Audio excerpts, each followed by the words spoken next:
¿Cómo están ustedes? Bienvenidos a un mundo de economía y martes de Un Punto Candente en la economía por su televisora del Táchira. Bienvenidos sean todos. ¿Cómo están ustedes? Fidel, David, buen martes. Bien, gracias David. ¿Cómo estás? Un feliz martes, Darcy, Fidel, a los televidentes.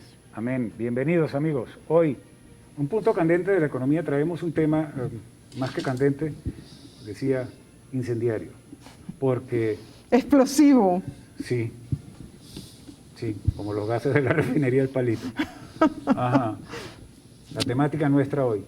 Qué verdad contundente.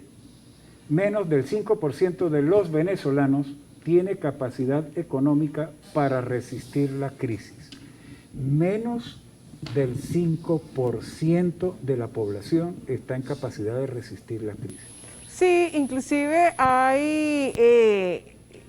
por ejemplo, cifras como encuestador en COVID, que citan que es un 4,3% de la población venezolana que está en capacidad de resistir la crisis por un mes más. En base a esta realidad tan nefasta, nosotros tenemos que hacer referencia, no podemos dejar de citar una obra muy importante de la escritora y filósofa francesa Viviane Forrester, intitulada El horror económico, que fue publicada, por cierto, en 1996 por la editorial Fondo de Cultura Económica. El horror económico no estriba en que hay gente que sabe que tiene que trabajar para vivir, sino que esta gente sabe, por otro lado, que hay gente que desde antes de nacer ya tiene, por sus condiciones económicas, sociales, se ganaron el derecho de la vida, es decir, que no tienen que trabajar. Ante este planteamiento que está expuesto en esta obra, repito, El horror económico, ¿qué opinión le merece, David? El problema de Venezuela no es qué porcentaje de la población pueda aguantar o no la crisis. El problema venezolano estriba en que no hay una estructura de gobierno que mantenga las condiciones de vida en Venezuela. Exactamente. O sea, no es una cuestión de porcentajes, es que ni el 100% de la población... Eso iba a decirte. No es el 95 ni el 60. Es que ninguna población puede trabajar y vivir sin una estructura de gobierno que mantenga las condiciones de vida. Exactamente, pero te estoy preguntando inicialmente qué opinión te merece ese planteamiento en lo que está contenido el horror económico, David. Lo de Viviane Forrester, el planteamiento. Exactamente, ya lo dije. Mira, una especulación. El error económico es... Horror. No, el horror económico es una especulación. La realidad es la siguiente.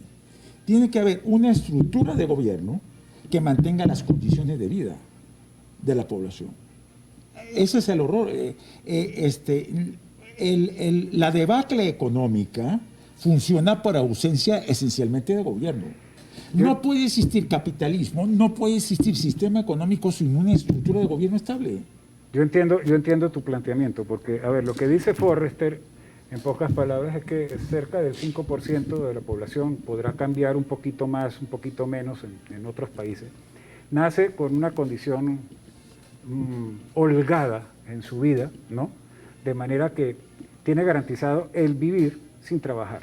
Simplemente vuelvo a repetir. Porque y los demás estamos obligados a trabajar para vivir. Exactamente, ¿no? Ese es el horror económico. Aún nosotros, ahora, viviendo en ese horror, perdón Fidel, ajá, sabemos que hay una proporción también de la población que por sus condiciones sociales tienen, inclusive antes de nacer, tienen ya el derecho de vida garantizado. Correcto. De ellos y de sus generaciones posteriores, que no tienen que trabajar. Correcto. Eso es una minoría de la población, muy poquísimos habitantes de la tierra. Que van a vivir de la renta, pero lo que yo le entiendo a David de planteamiento es que en una situación como la que vive Venezuela, ni ese tanto por ciento, el 4, el 3%, el 5%, que tiene los recursos para vivir sin trabajar, que tiene garantizado el vivir sin trabajar, en un país como este no lo tiene garantizado porque no hay una estructura de poder, no hay una estructura de gobierno que provea los recursos para que la población viva.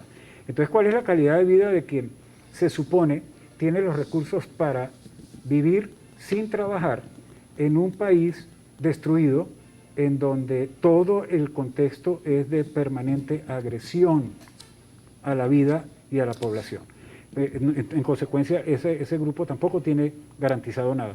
En Venezuela, el 100% de los ciudadanos estamos en la mano de Dios. Estamos, sí.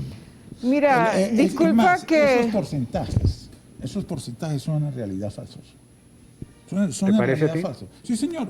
Porque si usted toma en cuenta el que posee una hacienda, el que posee alguna propiedad, Un terrateniente. no, un terrateniente decir. no.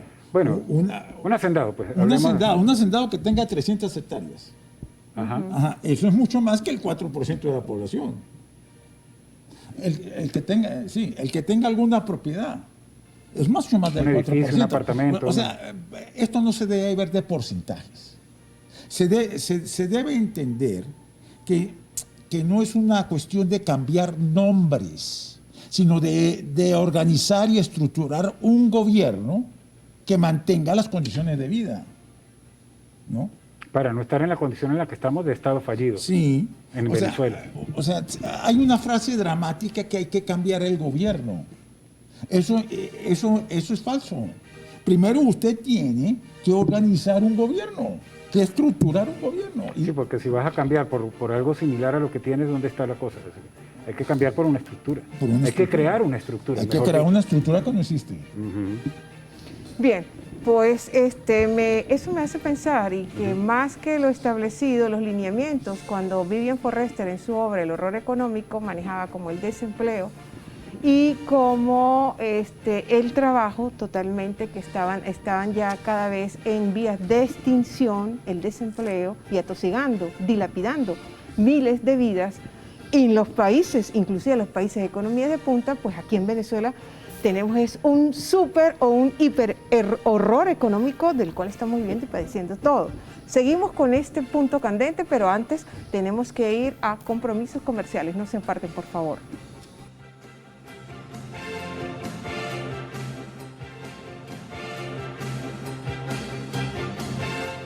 Seguimos, amigos, un mundo de economía en este mediodía de martes en un punto incendiario de la economía, la temática. Que es verdad, menos del 5% de los venezolanos tiene la capacidad económica para resistir la crisis.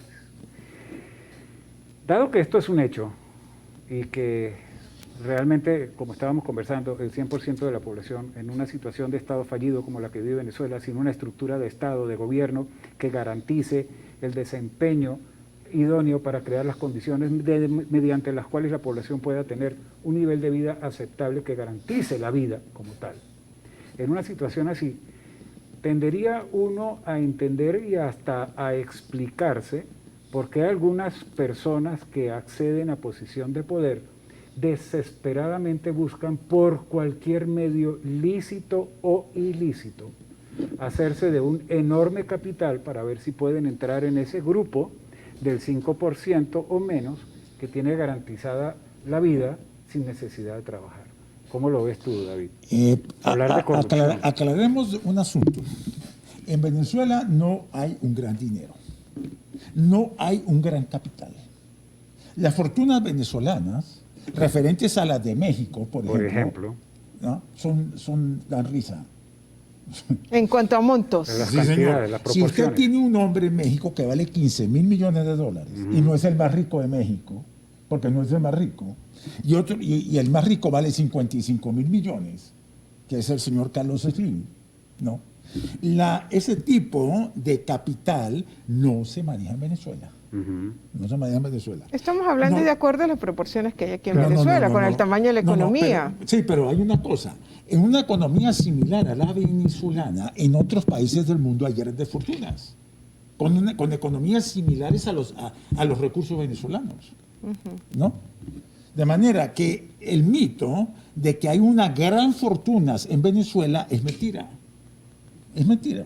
Sí, porque, a ver, la gran fortuna podríamos mencionar a los Cisneros, pero son fortunas que en realidad se iniciaron aquí, pero se consolidaron en la economía internacional, en otros países. Cisneros No se construyó alcanza aquí. escasamente tal vez $1.000 millones de dólares. En la actualidad. Y eso en México da risa. Y por no mencionar los Estados Unidos, ¿no? Por no mencionar los Estados Unidos. Si es que los tienen, por cierto.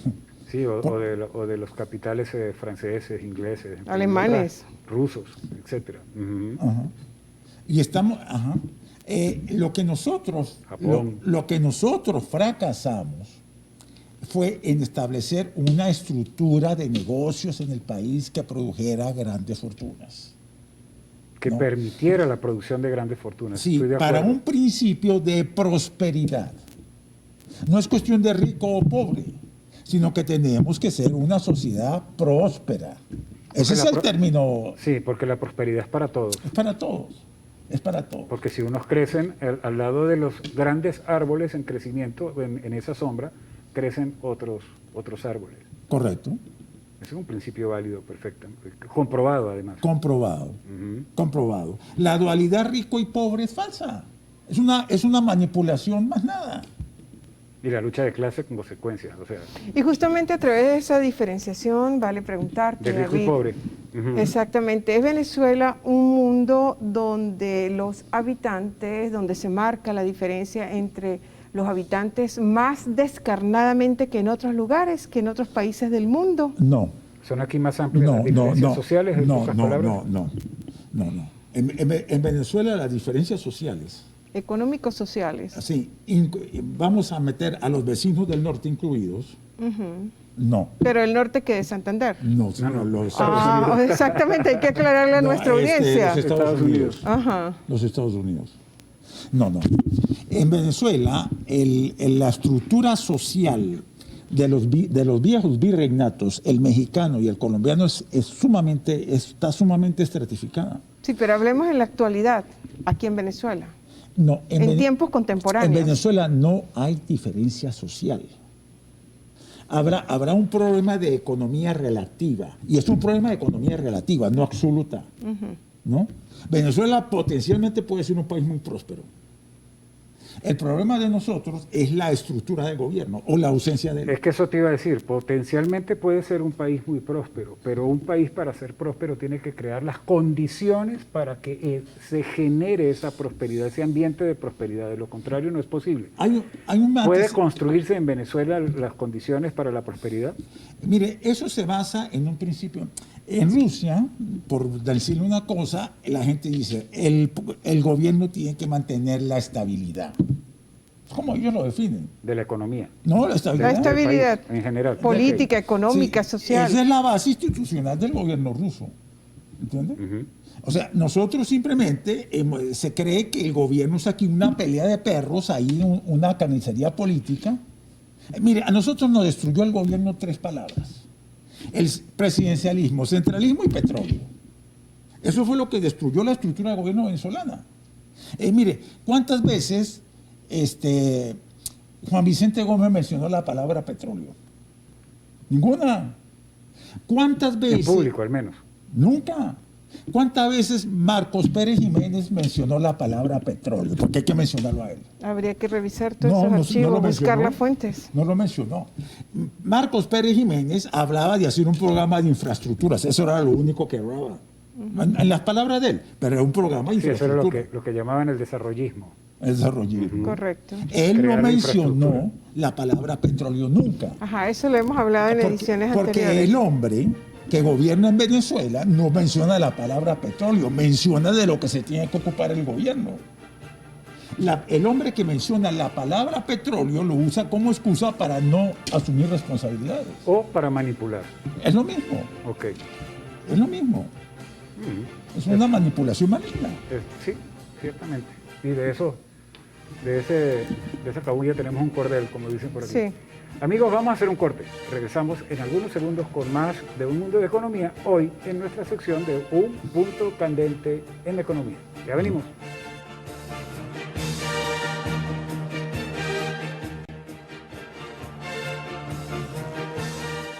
Estamos de regreso con más de Un Mundo de Economía en un punto candente de la economía. Qué verdad tan cierta. Menos del 5% de la población venezolana está en condiciones de vivir la crisis económica, de resistirla, mejor dicho. Pregunto, David, sabemos que hay muchas personas aquí en Venezuela en la actualidad que están recibiendo divisas, pesos, euros, dólares, y vale preguntar, la calidad de vida de estas personas que se podrían considerar privilegiadas, ¿en qué podría afectárseles su vida cotidiana, su calidad de vida, dada la hipercrisis de la tragedia ruina país? No es el 95% el que está en riesgo, es el 100%. No existe unas fortunas enormes en Venezuela y entre una situación de debacle general todo el mundo está en riesgo.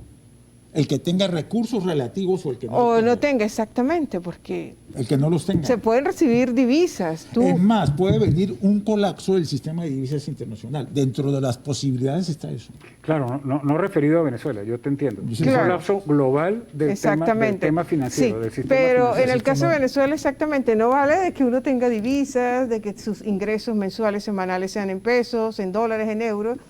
Si la calidad de vida, dada la situación que tenemos de una falla tan severa de todos los servicios básicos, de que no tenemos gasolina, de que, bueno, de paso se suma la pandemia, El por gobierno, el amor a Dios. El gobierno es una agencia, bueno, es una palabra que se usa en otros países. Sí, Sí. ¿Correcto? en Europa, sobre Europa, todo. ok. El gobierno en su totalidad está concebido para mantener las condiciones de vida del país. No las personas que gobiernen, el gobierno Ujú, correcto, valga la Como aclaratoria. estructura. como estructura. Ahora, para que un gobierno funcione, el problema es que tiene que estar en 2 o 3 niveles el gobierno, el ejecutivo, para ser más concreto. O sea, el gobierno tiene, mire, las corporaciones en el mundo están formadas por 2 juntas, una junta ejecutiva y una junta Operativa. de directores. Ujú, operativa, correcto. No, la junta operativa es la primera. Ujú. La ejecutiva. La ejecutiva. En Estados Unidos está el comité ejecutivo y la junta directiva. Bueno, es lo mismo, una variante. Entonces, la gobernanza, así se llama, funciona en que el comité ejecutivo ejecuta el negocio y las decisiones finales las toma la junta directiva, que se llama gobernanza. Yo conozco eso porque yo trabajé en un sistema de esos. ¿No? Yo trabajé en el banco, adoptamos, no nos obliga la ley, pero adoptamos un sistema. Una de esos. estructura de ese tipo. Correcto. Esos negocios llevados al gobierno funcionan igual. Es necesario una figura de gabinete, de ministros reales y Correcto. estables, Que es el ejecutivo. regidos por un primer ministro y terminando en un presidente. ¿No? Voy a contarles una historia. Esa es la No estructura fui europea. parte de esa historia, pero sí me la contaron. Cuando hubo la crisis bancaria, En Venezuela. Aquí en Venezuela, Vino- 1995, sí, 94. hubo un comité de aquí, de San Cristóbal, que fue a hablar con el presidente Caldera para proponerle salidas a la situación. Correcto, El presidente Caldera les dio acceso a Miraflores a las 2 de la mañana. por favor. Y estaba reunido con todo el Consejo de Ministros. ¿Quién sabe desde qué ¿Desde qué horas? horas? Ujú. Y allá no salía decisión ninguna. O sea, porque la estructura de presidente, Consejo de Ministros no funciona. No funciona. ¿No? Porque son dos niveles distintos. Porque es un solo nivel. Se pretende que sea un solo nivel Pero son, Aquí en exacto. Venezuela. aquí en Venezuela. Exacto, Claro. pero en realidad son dos niveles distintos. No, no existen los dos niveles. Ese es el problema. El presidente, ¿qué hacen los ministros? El presidente le engañan, le esconden, le evaden, lo manipulan. A un primer ministro no ocurriría eso porque sería uno más del gabinete. No, porque el presidente sale, le ponen los plazos. Yo no, así, señor primer ministro, usted tiene 24 horas para darme la decisión. Si usted no me da la decisión, reestructuro el gobierno. Caso Europa, caso Japón. Pero David, Japón eso funciona así. es justamente sistemas aplicados en países mínimamente serios, organizados, pero aquí en Venezuela, que estamos tan signados por la ambigüedad, por la performatividad y por todo tipo de improvisaciones de acuerdo a estados emotivos de las personas competentes, ¿qué podemos esperar? Sí ha habido precedentes de eso. El señor Gómez sí tenía un primer ministro. Juan Vicente Gómez. Sí, Juan Vicente Gómez. Sí tenía un primer ministro que llamaba presidente provisional, pero sí lo tenía, ¿no? El señor Pérez Jiménez, huelga decir, hay que mencionarlo obligatoriamente. No lo estamos promocionando, yo Sí, entiendo. sí. Es necesario porque Es un parte de la historia. recuento Claro. histórico. Es necesario un recuento histórico para ver dónde llegamos. Correcto. El señor Pérez Jiménez dividió el gabinete en 3 sectores, en 3 equipos. De hecho, él solo manejaba el equipo de infraestructura, los otros 2 equipos eran independientes. Ese sistema existe en otros consejos de ministros, que se llama comités, divisiones, equipos, lo que usted quiera llamarle, ¿no? Entonces, si usted necesita, es un consejo de ministros estructurado que emita decisiones, ¿no? Entonces, sin eso, nosotros no vamos a tener prosperidad ni salida. O sea, es inevitable que tenemos que organizar el gobierno. Qué importante, me gusta mucho tu... Que por lo tanto, cuando no haya realmente, mientras no haya una estructura así en lo político, en lo jurídico, en lo económico aquí en Venezuela, pues ya no será el 5% de los venezolanos los que están en capacidad de resistir, sino el 100% totalmente indefenso, independientemente que tenga privilegios, que reciba divisas, etcétera, etcétera, porque la calidad de vida es cada vez más precaria debido a decisiones y a manejos totalmente equívocos. Exacto, y eso es lo que yo quería resaltar de las palabras de David, que me parecieron muy importantes, y que deja entrever con claridad cuál es la importancia de la calidad de la política en un país, porque aun cuando la economía siempre está detrás y es la base, la economía responde al funcionamiento de la política, y para muestra un botón lo que estamos viviendo en Venezuela. Una última expresión, David, porque se nos acabó el La política que tú mencionas... tiempo. La política real. Sí, la que tú mencionas se llama ejercicio del programa de gobierno. Ujú. Eso es la política. En Europa, política es eso. Es eso. Aquí es politiquería. Sí, aquí, Bueno, aquí es retórica. Politiquilla. Pendejadas, por decirlo en Retórica. criollo. Bien, David, Así es. lamentablemente se nos acabó el tiempo. Muchísimas gracias por tu participación como cada martes, y a todos ustedes también muchísimas gracias por su atención. Así es, amigos, entonces los invitamos. Mañana tendremos con nosotros a la gente de Fundaredes y el jueves a la gente de La Frontera con el tema de la reapertura de los puentes. Bien, amigos, ya saben que pueden seguirnos a través de las redes de Un Mundo de Economía en YouTube, Facebook, Twitter y también en Instagram. Y como no se sabe cómo, ni dónde, ni cuándo el coronavirus nos pesca, únete a esa inmensa minoría que se está protegiendo, que se está cuidando de él. Buen provecho, buen mediodía.